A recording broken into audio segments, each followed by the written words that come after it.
Patients at a Baltimore clinic serving many low-income and LGBTQ residents are rallying in Baltimore to protest recent firings of several workers who are working to organize. More than 1,300 people have signed a petition calling for Chase Brexton to stop union busting and to rehire the fired employees, saying, quote, "The workers are organizing against poor working conditions and policies that threaten patient care, and as those patients, we are outraged that the people we depend on to keep us healthy are being treated in such detrimental ways."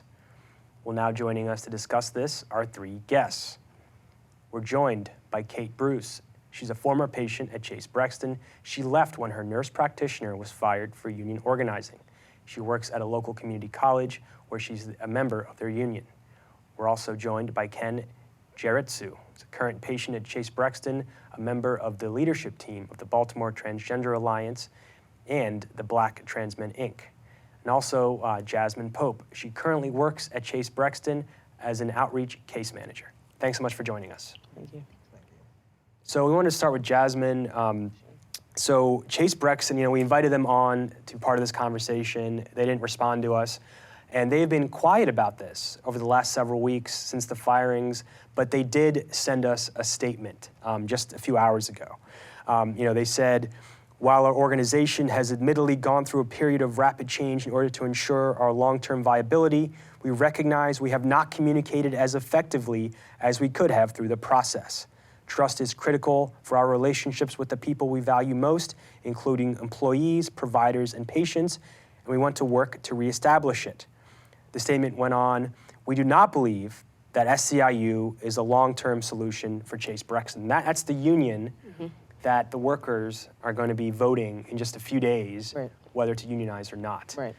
So let's start off by getting your response to that statement. Five of your colleagues have been fired right, for allegedly working to unionize. Right. I think one myth that I want to dispel is that as providers, as direct care providers, we don't have some kind of fantasy that the landscape of healthcare isn't changing. The way that organizations, particularly federally qualified healthcare centers, are being paid and are able to keep their doors open is changing with the ACA. And it's not bad, change isn't bad. And, this isn't a result of people saying change is bad and we want things to stay the same. It's saying that change is necessary, but there is a proper and ethical way to do it. There's a way to do it that we can still preserve patient care, to still preserve the well-being of our employees, and to still preserve the spirit of Chase Brexton. And in terms of communication, that's been an ongoing conversation for several years. And communication is hard for anyone, if you're in a relationship with anyone, friend, partner, whatever, it's hard to communicate. But this isn't a result of terrible communication. This is a result of providers and employees saying over a course of time that expands 3 years that the way things are happening isn't beneficial to the care of our patients. And we want to be able to have a say in what's happening. People who don't see patients make decisions that are beneficial for the organization because that's their job. But the people that see the patients see what is happening in the community and know what their limitations are in terms of meeting patient needs. And when those two things don't work together, then we need to come to an agreement. And over the several years, an agreement hasn't happened. And so we decided to organize so that we would have a voice to have a say in the care that our patients receive. And why is it important for you to join a union? Because Chase Brexton doesn't feel a union is the best move. So we decided to organize so that we would have a voice at the table when these decisions are being made. If Chase Brexton doesn't think that, the employees should be in a union, that's perfectly fine. That's okay. And no one is saying that Chase should agree that we need to organize. No one's saying that. But it is the right of the people to organize. And when you utilize tactics to intimidate people by firing employees that have cumulatively over half a century of experience in trans care, in HIV care, in providing care to communities who do not normally receive this kind of care. We are able to assist with paying for medications. We are able to assist with transportation. We go into the jails and see people who are coming out to make sure they're connected to care and to housing. There's not a lot of organizations that can do that. And we do that because Chase is awesome. We have amazing donors. We have philanthropy that comes in the door. But if we don't maintain that, then that's going to go away. And if you don't think that we should organize, then that's fine. Then we vote. And if people don't think we should, then we don't. But it is the right to organize. And when you use intimidation tactics, then that's where it changes. If we could have just voted and made a decision about whether or not we unionized, Now, do you feel intimidated? Because you're sitting here, you're speaking, you've spoken out on social media. I think that is a question that is more so a personal, it depends on the kind of person that you are. I am, when I leave here, going to the hospital to see my grandmother, who's been in hospice for several years, or for several months, but who will probably be passing away in the next, either tonight or in a few days. But she led a life that was probably not absent of fear, but I never saw it. She lived through times that I never had to live through, and I never saw fear in her. And am I worried that I could be fired because I'm sitting here? I don't know, maybe. But it doesn't mean that my work in the community will stop. It doesn't mean that I won't be able to provide for my son. And those are the things that are important. I often wonder how people find themselves on the wrong side of history. When we look through our history books and everyone's family says, oh, this person was so awesome, but they were super racist, you wonder how people find themselves on the wrong side of history, and it's those little micro decisions that people make that they don't realize is affecting a whole community of people, patients and their children, and a whole community of disenfranchised people that direct care providers work diligently to bring into healthcare and to provide support. And I think that there are gonna be people in this situation that look back and are disappointed in themselves because they're on the wrong side of history. Ken, I wanted to bring you in the conversation. You're a current patient at Chase Brexton. And so is my son. And your son's provider was recently fired. Yes. And you're also a leader with the Baltimore Transgender Alliance. And talk a little bit about the importance of Chase Brexton for you and the community. It started off serving the LGBT community, and that's how it really grew. So that's where its roots are. Right. From my understanding, Chase Brexton was started in a small basement and had flourished through the years to what it is now, located on Charles Street. For myself, when I first attended the clinic, I attended for my son, who is special needs, but he's also trans questioning. So my son was connected with Jill Crank, who was his provider at that moment, and will still, in my heart, be his provider. He took time to trust her, which is very important to me as a parent.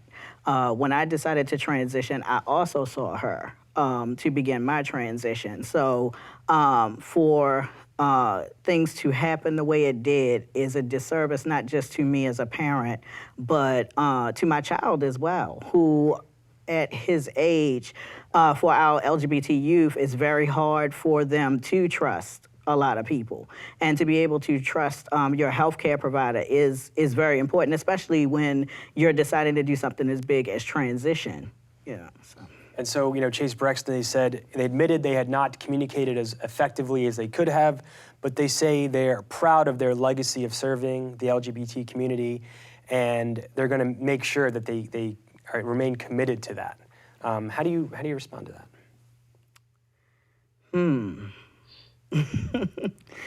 Well, I think that they want to go back and speak to the community themselves and get their opinion on how well their service has been. Through the years, we've had issues where we've had transgender individuals who were misgendered consistently. We've had situations where trying to get our medicine has been hard.